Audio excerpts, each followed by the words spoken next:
There is a person you were always meant to be, not the one your parents shaped, not the one your culture approved of, not the one who learned, very early on, which parts of yourself were safe to show and which parts had to be hidden, locked away in some dark interior room, never spoken of again. There is a person beneath all of that. Jung called it the self, not the ego, not the personality, not the mask you wear to function in the world. The self is everything. The light and the dark, the known and the unknown, the parts you accept and the parts you avoid. All of it, whole. And here is the uncomfortable truth Jung spent his life trying to tell us. Most people will die before they ever meet that person. He called the process of becoming yourself individuation. It sounds simple, almost technical, but it isn't, because individuation demands something most people never give. Honesty, not surface-level honesty, not the kind that makes you look good. Real honesty, the kind that threatens the story you tell about yourself. Jung described something called the persona, from the Latin word for mask. And you've been building yours your entire life. As a child, you learned quickly. Don't cry. Don't be angry. Be good. Be likable. And so you adjusted. You shaped yourself into something acceptable, something safe, something the world could understand. And slowly, something subtle happened. You forgot it was a mask. Now you introduce yourself by it. You defend it. You build your life around it. A role, a character, a performance, the reliable one, the strong one, the agreeable one. But underneath it all, something knows.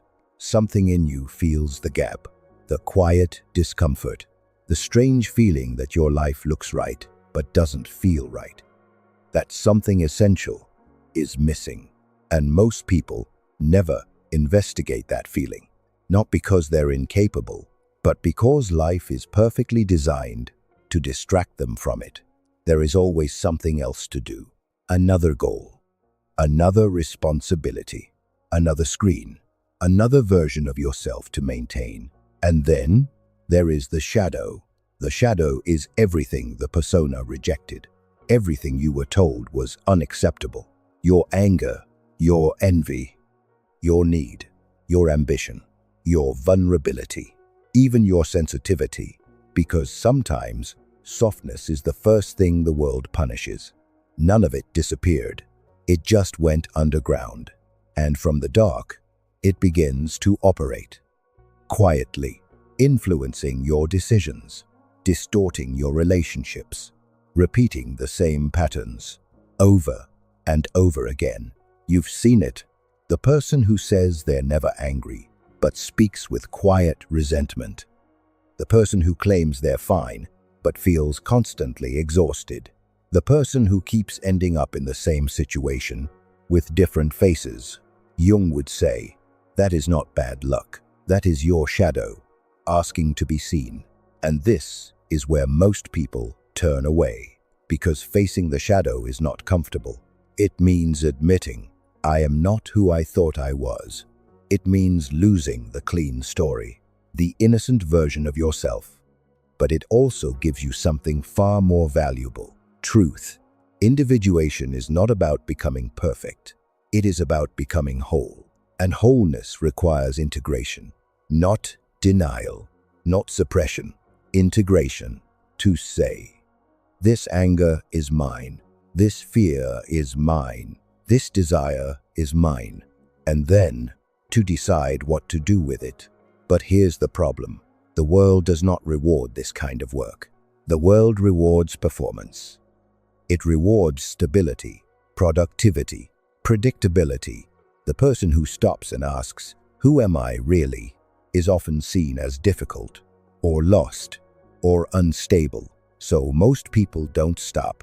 They keep moving, keep performing, keep avoiding, until something interrupts the pattern. A crisis, a loss, a failure, a strange emptiness that success cannot fix.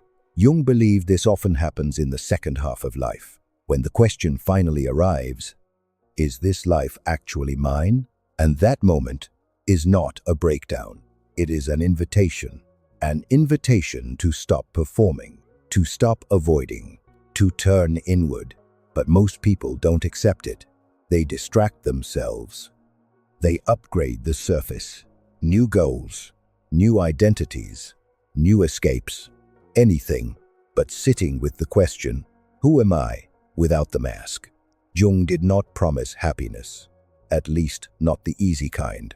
He promised something deeper, something harder, something real.